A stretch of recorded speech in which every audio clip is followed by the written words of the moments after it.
What's going on, everybody? It's your boy Cam. I'm sitting here with my lovely wife, and we have a special guest on tonight. We have a special guest, my little sister, Llexis Logan.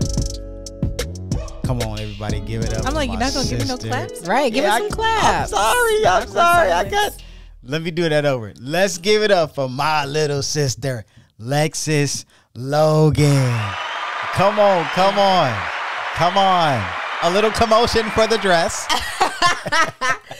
Prepare to be sick of me. A little commotion for the dress.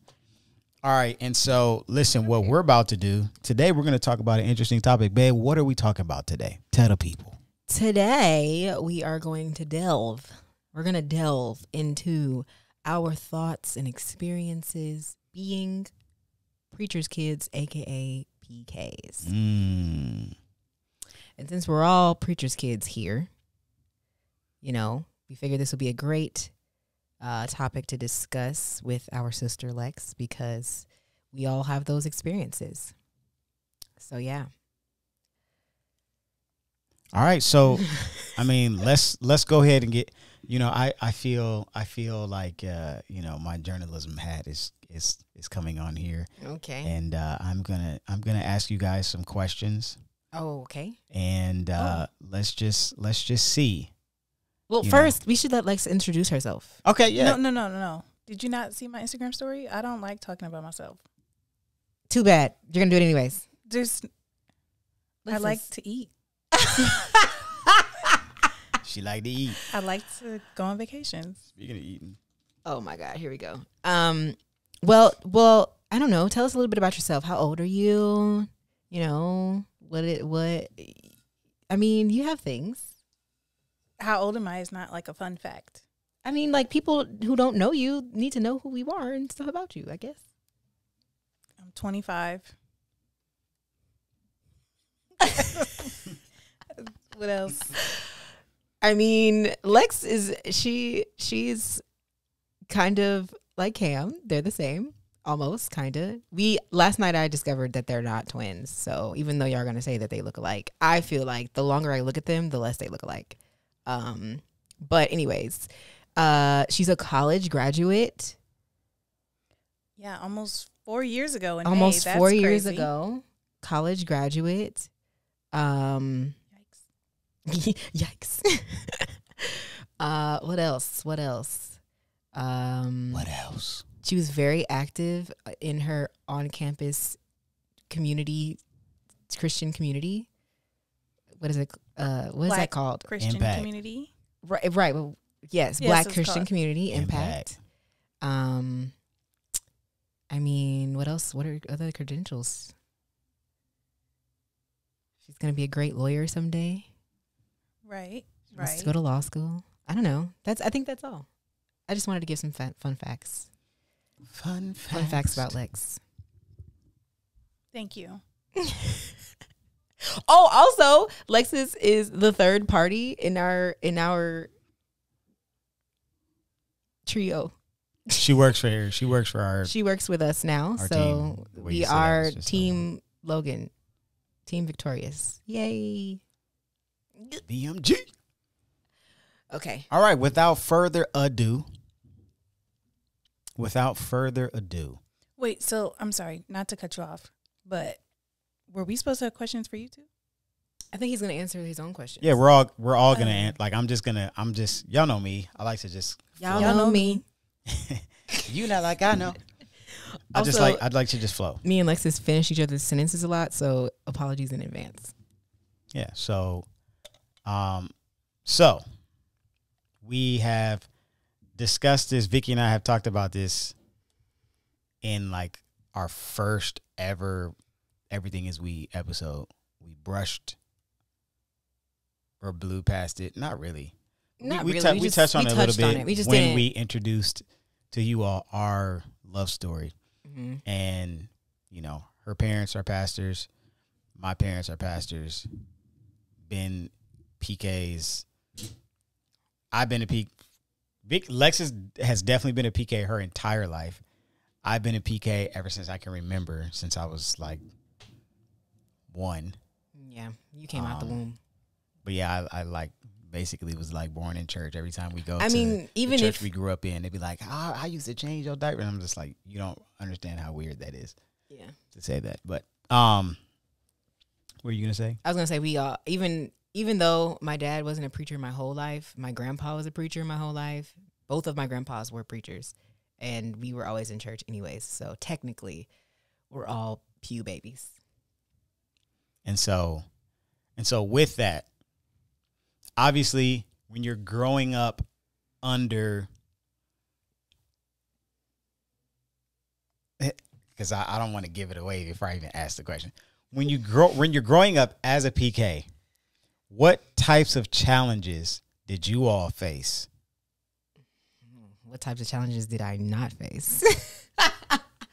Well, I've explained my feelings about being what I like to call hyper visible many time, because it's very similar to how my life is on the internet now. So I always talk about this, but it's like, one, you're always being watched. So there's that. It's like being famous kind of, but not really, because like when you're famous, you're kind of rich, you know, it implies money.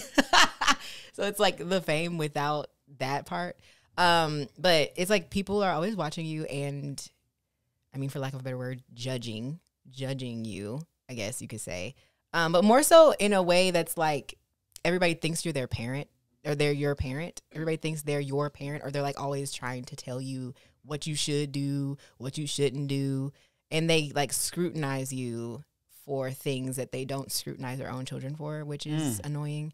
It's like the expectations are very high for you to perform, basically, for people. Because, I mean, we're all human, but it's like there's like expectations on you to like be more and do more than what everybody else does, basically. So we really can't do anything wrong, or else we're just dishonor on our whole family.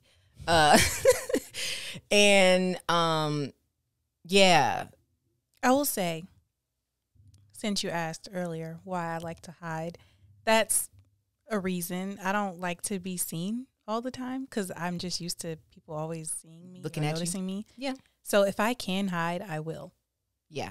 And I'm okay with that. I think that it speaks to how our personalities are similar, because even though Cam has experienced that same thing, you're not as introverted as we are. You're still very extroverted. But I feel like maybe it's different for girls. I don't know. But it does make us like more withdrawn. And because when I was a kid, when my dad wasn't a preacher yet, like I didn't feel that. Like I didn't feel like people were watching me like that until like my teenage years, when he really started like preaching a lot and traveling and all of that. Then it was like a big deal. And that's when I started to withdraw, say less. I even stopped like trying to, because I was a really smart kid. I was really good at school, and I always made straight A's and always got all these like awards and stuff for being smart. And once I got to middle school, I noticed that I also like, I tried to dumb myself down so that I wasn't overachieving the way people expected me to overachieve. Like I started to like doubt myself on purpose, if that even makes sense. Like try to dumb myself down so I didn't shine too bright, because it's like, even though people expect you to be like better than others, I don't know, like they expect you to like set a standard. We kind of set a standard on accident anyways. Maybe not on accident. It's on purpose. But, I mean, because of the way we're raised, I guess, we're raised to set a standard and be an example. So, like, we unknowingly do those things. But then, like, when other people notice it, and then you notice that other people are expecting you to do it, for me, I just felt like I don't want people to expect me to do that. And so I tried to underperform on purpose. And then that's when I started hiding and withdrawing and, like, being more to myself. And on top of that, you know, grown adults expecting us to be a certain way. It's like your friendships are not consistent. People are often I don't want to say turned off, but like it's hard to be friends with people because they know that you're different and they like kind of use it against you in a way when you just like want to fit in. I mean, they'll bring it up for sure. They're like, "Oh, you don't know about that because you're a PK or you're this." Right.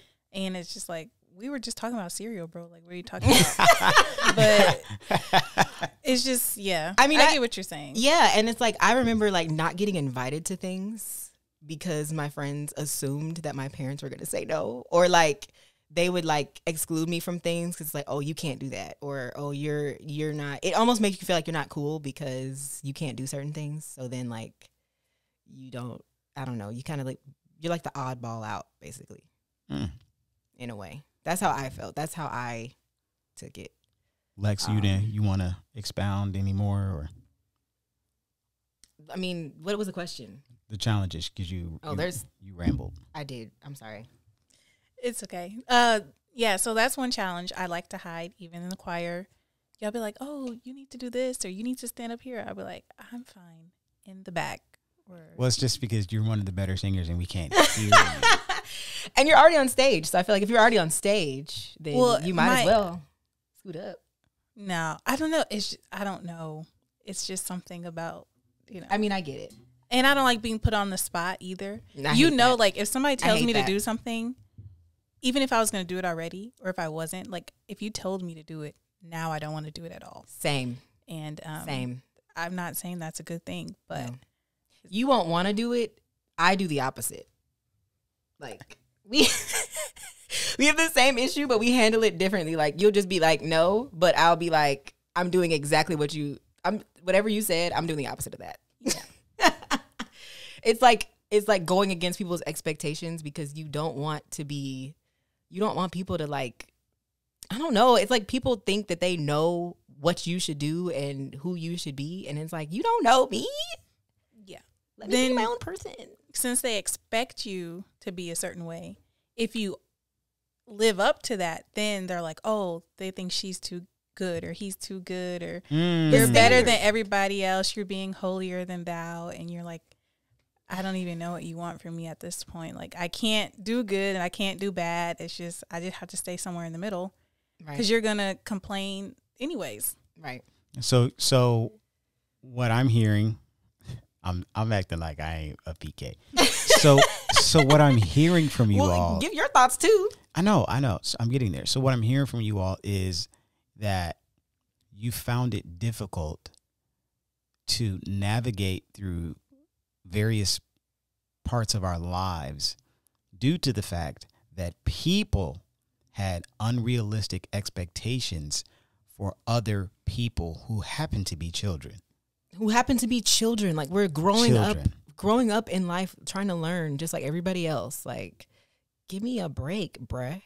I don't remember which preacher it was. You had me watch a sermon. I don't remember which preacher it was, but he said it. He called it the pressure to perform.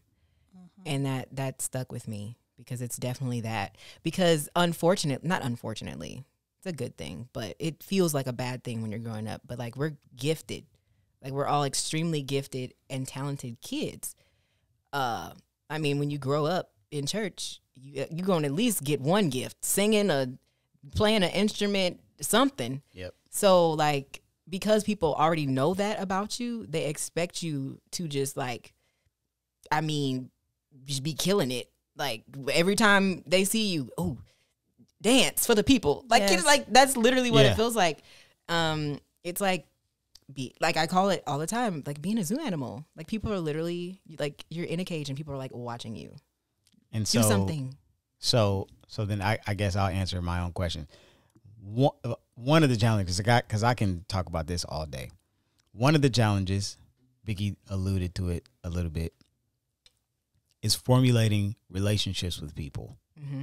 As you all know, one of the main points of the Everything Is We podcast and platform is to talk about how to foster healthy relationships and not just, between, sexually, but how to have friends, how to navigate life with your coworkers, how to communicate better, like just in general. And so I found that extremely difficult because like y'all said, okay, I'm a young kid, young teen, young tween, young teenager trying to find their way just like everybody else.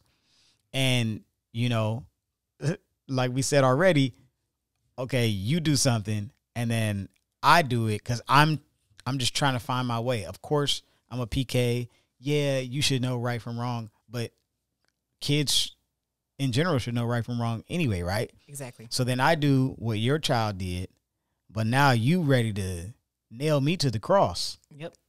And it's like, well, y'all know we was in the same room. We always get in more trouble. We did the same thing.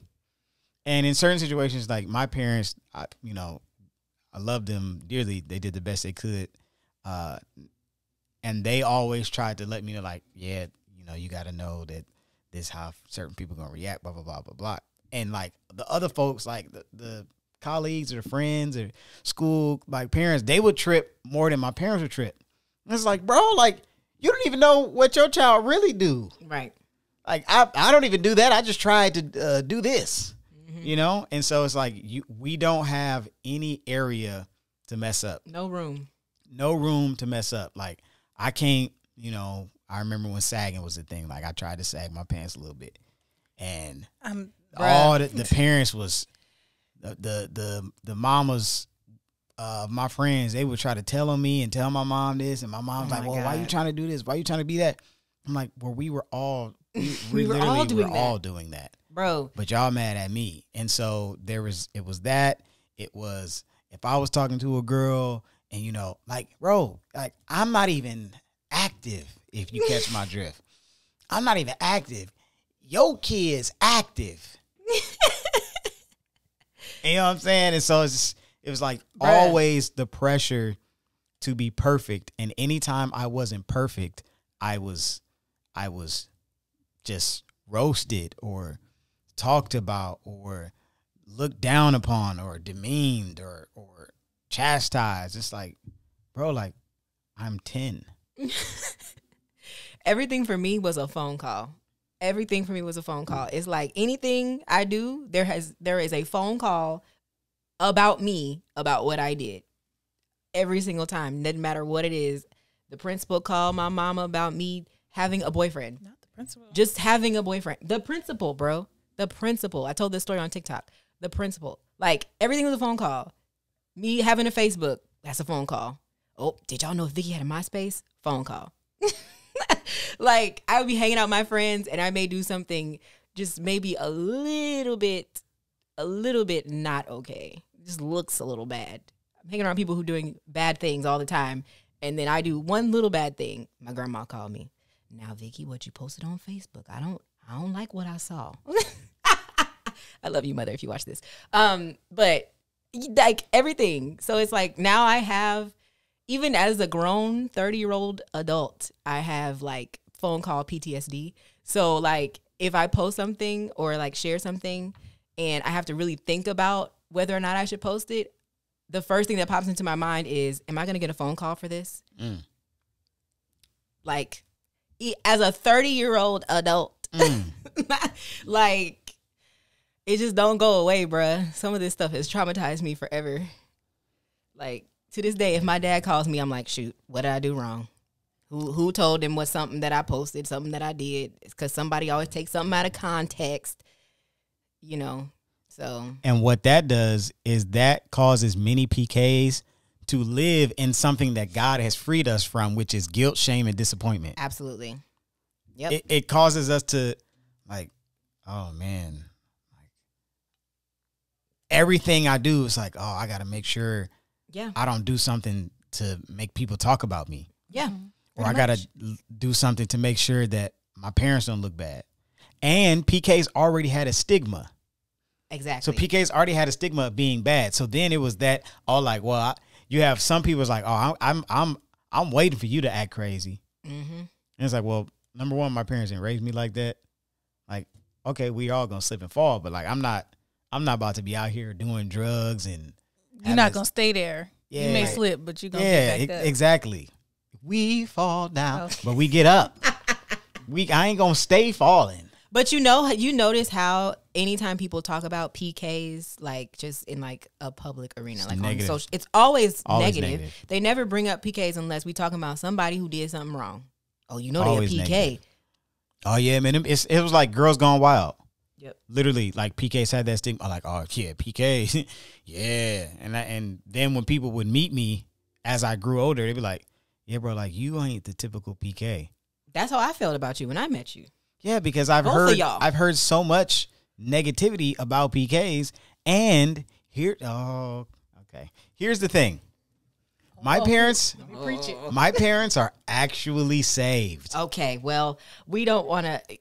Some of these PKs that y'all met, there's a statistic that like 5,000 churches or something like that closed down over the pandemic. I believe half of them probably should have closed because a lot of y'all ain't called. Ooh. And because you're not called, you're stepping into an arena that you have no business in. And this is why folks that doubt the faith or are atheists or whatever, they can come and they can call you out because you don't have no credentials. You ain't studied the Bible. You don't know what you're talking about. You saying this goofy stuff and you streaming it online. And we wonder why millennials and Gen Zers don't want to go to church because we got people that are supposed to be knowledgeable of the word of God, have no idea what they talking about. They just saying stuff that they regurgitated over the course of their Christendom. And this is why your kids out here living foul, living crazy, because they see you up here preaching, saying all this stuff, but when you go home, you cussing them out. Like, yeah, that's great. Don't want no parts. And so, okay, all right, let me calm down. All I right. will be a mini Deborah Logan right now and play devil's advocate because we don't never side with the devil. I know. Whatever you want to call it. That's Cam saying. The parents, going back to your point, that was like 3 minutes ago, maybe. The parents who knew, I think a lot of parents knew their children was bad, and they just wanted to tell on you because they wanted you to be better, but they was trying to raise you instead of raising their own kids. Ooh, girl, so, in your business. So that's do why they that. can still do what they, they'll still come to you to this day. Like, oh, I'm so proud of you, but you can't say that about your own kids because you didn't raise them. You wasn't worried about them. You wasn't in their life. Wow. Anyways. It's quiet. It's quiet in this Presbyterian church. Nothing. That's there are so many things that have frustrated me with being a PK. Y'all let me know how y'all feel. Did you feel like sometimes it was more pressure to live in a way that pleased people rather than pleasing God? Yeah. I was a people pleaser until I went to college. So this is also where we experienced the same thing but did the opposite. So for me, I noticed that I felt that. I felt the pressure to please people, but my reaction to that was to make people more frustrated with me. Basically, until I met you, I was rebelling pretty much because I didn't want to, and not necessarily out in the open. I think I did a good job of trying to conceal it for the most part. But in my private life, absolutely, I was rebelling on purpose because I didn't want that pressure of having to please people. So I felt like if I don't please them and I do what I want to do, then I won't feel that. It's almost like trying to avoid the feelings. So I would do things to avoid those feelings. That didn't work. So yeah, I had no peace. But yeah, I definitely felt that for sure. Because for me, it made me feel like until I had my own personal relationship with God, I didn't see the value in trying to look a certain way for other people, and that means that I'm a Christian. You know what I'm saying? Like, even with like the way I express myself and the way I dress and stuff like that, like people are always asking me questions about that, and I'm like, in my mind, I've always been the kind of person to just be myself because that's who I want to be. And I never wanted to be like, I never wanted to like just dress a certain way because that's how people expect me to dress. You know what I mean? Like, I'm like, no, I'm going to do the opposite. I'm going to be bright and colorful and wear what I want. You know what I'm saying? And of course, still trying to be respectful, but at the same time, I'm like, I'm still going to do me. And if this is just about pleasing people and not about pleasing God, then I'm not going to try to please the people. That's how I felt about it. So until I got a word from the Lord that I wasn't supposed to do something, I was going to do it. That's how I felt about it. Like, if I couldn't find it in the Bible where it don't say to do something, I was going to do it. I was going to push the limits. I'm a push the limits kind of person until I feel like, until it's made known to me that I shouldn't do something, I would always push the envelope a little bit. So that was my reaction to the people pleasing, because I'd hate people pleasing. I don't like it at all. So it irks me. Lex, what about you? Yeah, I was a people pleaser until college, I want to say, when we had discipleship. I don't know if people know what that means, but somebody who was older or further along in their faith would kind of help me read my Bible, go through it and stuff like that. And we would just kind of go through life together. I don't want to say it like that, but then they started asking questions like, oh, so why do you think you're doing this? And why are you doing that? And then I was like, oh my gosh, I'm doing this because other people want me to do this. Mm-hmm. I'm not doing this because I want to do this. And, you know, me and mom and dad, sometimes we bump heads now, because I'm just like, I understand how you feel about a certain issue, but I don't feel the same way. And if I don't want to do something, I'm probably not going to do it now. Yeah. But I'll say this, I'm proud of you in the fact that, you know, I never had to worry about you when you went to college. Facts. I just always had peace. You know, I would have conversations with Dad, like, I trust her. Like, I don't have to worry because you were so very worried about me, active and you know, finding your own footing and all that stuff. But I'm also glad that you've come to that realization earlier than I did. You know, I'm 31 and I graduated college in 2010.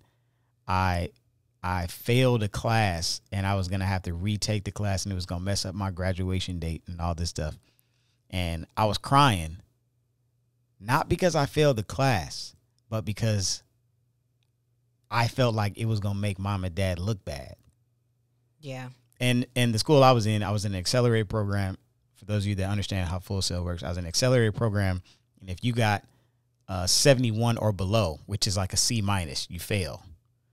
Because they're like, no, you got to know this stuff. So I had a 71 and 72, I would have passed. 71, failed the class. I called my dad. I'm crying. And he said something that was so powerful. He's like, son, like, you don't got to do this for me. Like this is for you. Like, your education is for you. You know, obviously, you know, we want to be proud of you and have a reason to be proud, but like, don't cry because you're not going to get to graduate with your friends. So I was worried about the appearance and the opinions rather than like literally doing this. So I would have an education and pass. Make a long story short, God did a miracle and I didn't have to graduate later or anything. I still graduated on time. They had an accident, put my class with another class. So I took 3 classes in that particular, whatever. But I came to a realization earlier in the year. This year? Yeah. Mm-hmm.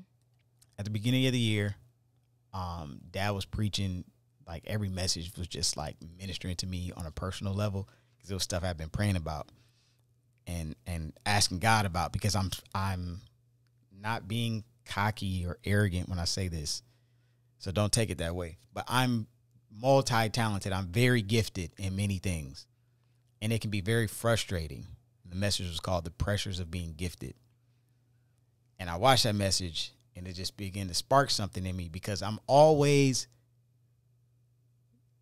up until even, 31-year-old Cam, 31-and-a-half-year-old Cam, I'm still trying to maneuver and do things in a way where I don't like make people's opinions of me change, or I don't want, you know what I'm saying? I want everyone around me to be pleased, even at the expense of my own peace, joy, and happiness.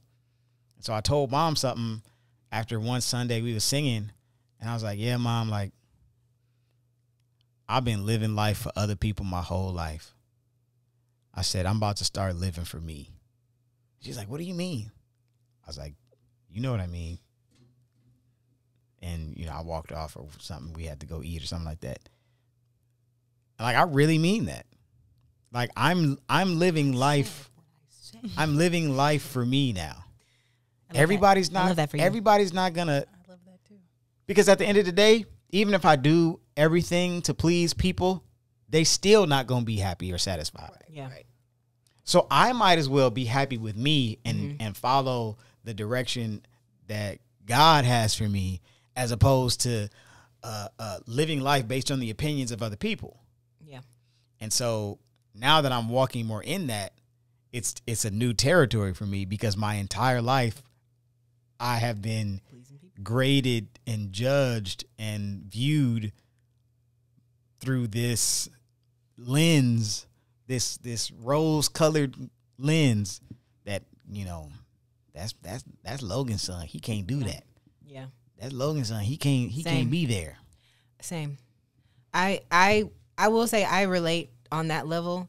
I think I've never really cared about what other people think, but I really, really did care growing up about what my parents think, particularly my dad. I had a very good relationship with my dad growing up, and so I always wanted him to be proud of me. So a lot of the times, if I was worried about what somebody was going to think, it was him. So even like as an adult, I still dealt with a lot of those feelings of trying to please my parents, like trying to make them feel good about what I'm doing and be proud of me, because they're my parents. Like, you know, like if it's something they don't care about, I don't care about it. But if it's something they would care about, or something that would like upset them or make them feel like, oh, you shouldn't do that or whatever, that's when I'm like anxious and having anxiety attacks, because it's like, I'm like, I don't want to make my parents feel like they failed or like they didn't do something right with me, you know, especially because I'm the oldest. And I'm like basically the experiment, you know what I mean? Like I was the experiment child. So it's like a reflection of them if I mess up, you know? So I'm like, I don't want to mess up, because I don't want that to be a reflection of what they taught me and what they instilled in me. Obviously as an adult, I have to make my own decisions now. So that doesn't fall on them, and I have to remind myself of that. But yeah, that's something that I've definitely had to deal with. And I've like, probably like 2 or 3 years ago, I really had a hard time with that, because I don't know, I guess just a lot of stuff was happening, and I was kind of like, man, like I feel like I'm not living up to what, because here's the thing, you said this when you were preaching the other day. You were talking about how your father is your first like example of what God is like, because that God is your father. So your natural father, that relationship is reflected in your relationship with God in a way, because you know, that's like your earthly father is supposed to be your example of what a father should be like. So like if God is our father, then we relate to God how we would relate to our natural father. And because a lot of us have, you know, different experiences with our fathers that may not be healthy or may whatever, that affects our relationship with God too. So it's like I've had to learn, like I can't think of God the way I think of my own relationship with my dad, because God is not human. You know what I'm saying?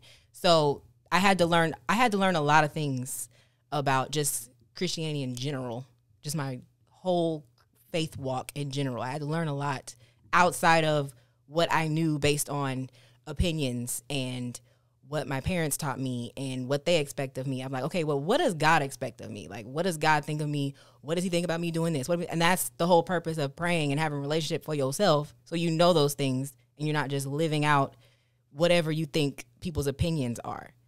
And then that, I guess, gives you peace to live your life to the fullest. Yes, peace. Because if you listen to everybody else, you're not going to have peace. Girl, you ain't going to have it. You're not. You're not going to have it at all. You're not going to have it at all. I'll ask one more question. I was thinking that. I'm like, dang, like did you have any That other was one. questions? Did you have any other questions? Yeah, no. I have one more question. Okay, so we've all hit on so many various points in talking about our struggles, things that we've struggled with being PKs.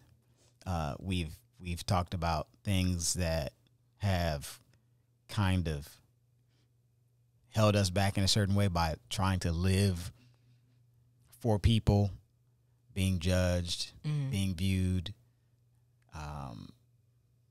having to be perfect. Would you say, and I've said this before, and people may think it's crazy, but let me know how y'all feel about what I'm about to say. I feel like being a PK is very, very close, if not the equivalent of being a celebrity child. Absolutely. It's the same. You have the eyes, like literally, I kid you not. On a smaller scale. I can post something. Well, it depends on. Oh, it depends on the size of your church. Yeah, Church though. Or the influence that your Right. father has. Yeah. You know, because I could post something and I'm here, and then it's, you know, in a whole nother region, somebody call me, yeah, man, you know, your dad, you know, dad found out about X. I'm like, bro, what? How does he know? He don't even have social media, you know? So, like, you can't even do certain things in certain areas or certain venues or certain platforms. Yeah. Like, everything you do is seen or somebody's. Yeah. Sometimes I feel like somebody's watching me. I don't got no privacy. I used to think Michael Jackson sung that song, but he doesn't. I'm like, why'd you sing it like that? That's how the guy sung the song. I don't know who sings it though. No, I totally agree, and I think what makes that even worse is the fact that, like, You're a woman. Not just that, but like I'm also on the internet as well. So and for those of you who know who my dad is, I don't go. This is why I don't. A lot of people, they're always confused or like, oh my God, this. Yeah, they're always like, how come I didn't know this? Because I don't share who my dad is, and it's not because I'm not proud of him or because I don't believe in what he preaches or anything. Because y'all like weirdos. It's because people are weirdos. People are weird. People are weirdos. Like, in any space, we're not talking about the specific people of that particular minute. We're talking about people in general are strange. My dad was internet famous before I was, so it's just that dynamic of already him being hyper visible, and then once people found out who I was and what I do, because I'm on the internet now too, it's like when they put two and two together, then they start making all these like assumptions. Even Cam had assumptions about me before he met me because of who my dad is. Sure did. And it's like, but you a PK too, you should understand. But it's like that because of the internet level, it's a different type of like expectation, I guess. I don't know. It's like there adds a whole nother layer to it of that the visibility, like how many people see you. I think the amount of eyes magnifies the anxiety, you know? Because it's like now it's like people all over the world. Like I can go anywhere and somebody's gonna know, you know? Like somebody's gonna know who I am now. And I never thought about it like that when I made my first post on YouTube. I didn't think anybody would ever put those two together because I tried to keep them as separate. I tried to keep the separation of church and YouTube as far away as possible. Church and state. I had no intentions of ever talking about like any of this because I didn't want to I didn't want those pressures that I felt at church to be in my creative space. You know what I mean? Because those expectations, like they just be everywhere. Like people just expect so much when you say you're a Christian, but then also if you a PK, it's way worse. It's like, well, we're waiting for you to fail. Now we're waiting for you to fail. It can be more difficult, mainly for you and Cam. I don't have that many followers, but it doesn't matter. You can have like 1,000 followers and 999 of them can like you, but that one hater, like they're gonna be, and it's just like. And their words are always, for some reason, their words are always louder than everybody else's. Yes, it can be like just one person, but that's why. So celebrities, they can have millions of people love them, but if they have a couple of haters or a couple of people who are like, oh, you need to do this, you should be better at that, or you're not even good at your craft, like, it's just, you're going to remember that no matter how many people like you. So it's going to be in the back of your head. You don't want to listen to other people's opinions, but sometimes they'll get in your head and you'll be thinking about that. Wow, is that what they see, you know, about me? Yep. And if you're already judging yourself based on, you know, who your parents are, and like, okay, I have to keep this level of like I have to set this standard. I have to be this at this level. But then you have all these other people, like that one comment will like send you off into like the deep end. Like, okay, what did I do wrong? How can I fix it? And then like you get back to the people pleasing thing, and it's like you don't want to do it, but because you have so many eyes on you, you want to make sure that you're not sending the wrong message. If you really love Jesus, you don't want to send the wrong message, you know? You can't tell them off because then they're like, oh. Man. You can't say nothing. Right. It was at Vicky's birthday dinner, and we were talking about, you know, how like sometimes we want to go off on the internet trolls and stuff like that, but like we can't. And then Jay Bryan was like, oh, but I can.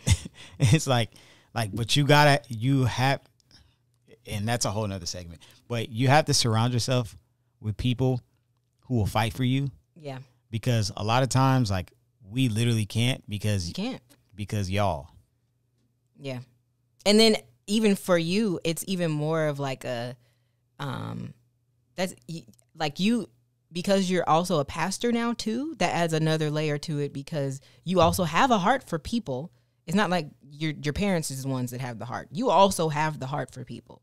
So then you're also thinking of like, okay, like if I say it this way, am I losing my effectiveness as a preacher? Like as somebody who's supposed to help people, I can't say certain things or do certain things because that's, you know, that won't align with what I have to do in ministry. Yeah, I mean, absolutely. I've been in ministry my entire life. I started taking ministry very seriously after I came back from a mission trip in Mexico when I was 17. I literally saw miracles, signs, wonders. Like can't nobody tell me God ain't real. Nobody. I don't care what you say. I've seen him. I've seen him move. And I started taking ministry seriously. Obviously, I went to college. I will say in Cam sense, I wilded out a little bit. And like I say all the time, I had that moment, I call it my road to Damascus moment where, you know, Jesus really made himself even more real to me. And from then on, kind of, I was actively engaged in ministry, worship, singing, doing, helping set up all kinds of things. Then fast forward, 2014, we get married. 2015, I become a youth pastor, an ordained elder. So I've been a pastor for going on 7 years in May. And so there's added pressures even there because now people will scrutinize my family based on rules, regulations, ideologies, and opinions that they have that elevate it to a whole nother level. And so it's like, you know, where does it end or where does it stop? I feel like that's why my main priority has always been like making sure you're good, because I've grown up around so many pastors, and I know, like, I mean, obviously we're talking about being preachers' kids, but the pressures that we feel are what our parents have felt too. Not, I mean, to a degree, because your dad wasn't a preacher's kid, but as a preacher, he feels a lot of the certain pressures that we probably feel, and it's not going to feel the same because we're all different, but at the same time, they feel a lot of pressure. And I know how that pressure, I've seen how it affected my dad, and that's why it made me the way I am. As far as like how I respond to people, like how much I give to, like how much energy I reserve when it comes to being around people and being in public spaces. Like if you notice, like, I be in the car because I'm ready to go. Like, I don't like being around a whole lot of people and stuff because I know how much energy people can draw from you, especially as a preacher. So that's why, like, my main priority is always, like, are you good? Are you taking care of yourself? Are you, like, how is your mental health? Like, let's talk about this because I don't want you to be so overwhelmed with always having to be there for others and not take care of yourself, you know? And that's real. I feel like I do the same thing with you, too. I try to help you out. At least in my own Vicky way. I don't know if I do, but No, you do. I try to, you know, I don't know. I do like when you speak up for yourself, though. I'd be like, Llexis, what do you want to do? Speak up for yourself. And most times, I don't know. I feel like I'm a pretty easygoing person. I don't care. I mean, yeah. So That's just how we are. Me I and Lex mean- like we like 9 times out of 10, like We do not care. I do not care. yeah. Like, You know, I'll I mean, I go know, with but the I flow. also, go with the flow kind of I people. also know how y'all are, and y'all put people before yourselves sometimes. So I'd be like, no, do what you want to do. Be yourself. I do. I've done more of what I wanted to do, especially last year. I think. No, I did. I'm proud of you. And this year, leaving my job, that wasn't, Bruh. you know. 'cause I'm so proud. Some daps, I'm some so daplings. proud of both of y'all. Listen, I'm 2 for 2 right now. You know what I'm saying? Man, Listen, because that's I another done got thing. 2 corporate people out their jobs. We'll talk about that. Like that's like part 2. Like because I have so many more questions. Because there are a lot of similarities between corporate and church. But I feel like I'm not even talking about that. the structure. I'm just talking about like No, but I have thoughts, but it's okay. right now. It's like pressures, Yes. opinions, struggles, the way people view you. Like next, I'm seeing like, man, like performing, Mm-hmm. That's what I'm saying. like legit Performance. Corporate is performance based. performing puppets. Like we talked about it. Systems. So, like I literally know people who, if you look at them, like if you just look at them with your own eyes, you would think they saved, but they're just doing that so y'all don't talk about them. Yeah. But like they don't have a relationship with God because you have made them not want. The Bible says, "Let your light so shine before men that they may see your good works and glorify your Father in heaven." Y'all don't have good works. Mm-hmm. So, you know, it's causing people. We have to be mindful that we don't cause people to fall away from the faith because of us. Yeah. And I think a lot of people in church PKs included. they don't realize how they've made, I mean, nobody can make you do anything, but the reason why a lot of PKs leave church and go their own route and do their own thing and don't want to be a part of it is because of what the people in the church said and did to them. People. And how they made them feel. If you make somebody feel like they're not human, they're going to go where they feel accepted and loved. That's not love. So they going to go find it somewhere else. There's a saying that says, people won't always remember what you say, but they'll always remember how you made them feel. Absolutely. I say this all the time. If it wasn't for Cam, I would not have been as active in church as I am now. Because I wanted no parts. There's a point in my life where I wanted no parts. I'm like, man, listen, I want to go out here and live my life and do what I want to do because I never felt like I got the chance to. And it's not my parents' fault. It's just because people are always watching. And they'll tell you. Like, I remember graduation from college was coming up, and I was like, I'm going to take, a break. Because school, that's a lot. Like, just going to school, it's a lot. I was like, I'm going to take a break before I take the LSAT and go back to school. And people are like, oh, no, if you do that, you're never going back. I know somebody who did that. They never went back to school, and now they're this, and that. And I'm thinking, like, I'm, great for them or sorry for them. I don't know what you want me to feel, but that's your opinion that you're putting off on me that I'm not going to finish if God told me that this is what I need to do, then he's going to get me ready to do what I need to do. I'm not going to listen to what you have to say. And then mom was like, yeah, they're right. You should. And I'm just like, I can't listen to other people. Then I stayed at my job too long. I can't listen to other people. Oh, they're going to need you. A lot of people need me. That don't mean I gotta stay there. Like, Honey. people just like saying stuff to make themselves feel included in the conversation around your life. You're not a part of my journey. You're not gonna And the people who said they're great people, I'm not saying any of that. But it's just you can't be a part of everybody's journey, and you can't listen to everybody at church. Well, not just at church, because people outside of the church will say the same stuff people in the church will say. But people will leave the church because people in the church are supposed to be better than people outside of the church. I just said the church so many times. At least that's how they feel. But you got to realize, like, people in church, we're all broken in some kind of way. So you can't just expect everybody to just have it all together just because we in church. Like, we still trying to figure out life too. Like, being an adult is hard. And everybody's decisions are going to be different. That doesn't mean they're wrong. Just, I'm not going to do it the way you want me to do it. Like, you ain't God. God ain't told me that. But they'll take the abuse anywhere outside of church. But somebody say one thing to you, child. Yep. And don't let a prophet get up and say it to you. Now everybody really go. Everybody in your business. That's a whole nother. We talked about that though, but yeah, we did. But people don't realize, like, y'all don't realize, like, how many times we've been spoken into by people because, I see so much. Yeah, you see that because we're pastors' kid. Like, obviously there's some things that are going to be a given. Like, you know, like, okay, yeah, we're going to be successful. You don't have to, I saw in a dream, in a vision, you're going to be successful. Like, my parents raised me to be successful, bro. Like, I know that already. Like, you know what I mean? People try to use who you are as, like, a stepping block or whatever. I don't know. Like, it's just weird to me. But well, ladies, I believe this was a very good conversation, a conversation that felt like needed to be had. More things to unpack.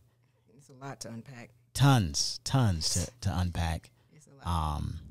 You all that are listening and watching, you know, give us some feedback. I know that I've been getting messages for the last, 8 years of our marriage about people that are PKs. Sound off in the comments. Let me hear what y'all saying. Let me hear how y'all feeling. If any of this resonated with you, do you feel some similarities? Something that you want to get off your chest? Maybe we'll take a couple voice notes. If you guys hit us up on Anchor, link in the description box, so we can hear some other perspectives or even questions that you may have in relation to, life as a PK and the pressures of dealing with the life that we live. And so I think somebody's going to be blessed by absolutely all of our words, even, as precious as my sister speaks and her soft tone. So yeah, I appreciate y'all for doing this. I've been really excited to do this. And it's just cool. It's just cool to because how often do people really, I know a lot of folks are saying a lot of stuff. Y'all be playing these crazy podcasts. These folks be saying these strange things, but like, how often do we get a chance to express ourselves in a healthy manner? Not often. Yeah. And so we might be speaking for hundreds, maybe thousands of people that don't really get a chance, or they feel like they can't express how they really feel at this point. Absolutely. I've had a lot of people say that to me in the DMs, like, PKs, we be feeling like we can't say nothing. You feel like we have nobody to talk to. It's a very lonely road. We feel like if I hadn't met y'all, I would probably have a lot of resentment and anger still built up because I'd never talk about any of this with anyone. Who was I going to talk to about it? None of my friends are PKs. Like, so if you don't have a community of people or you don't have any other PKs in your life, nobody's ever really going to understand how you feel unless you just go to therapy, which, growing up, they told me that you just need Jesus. So I didn't consider therapy, but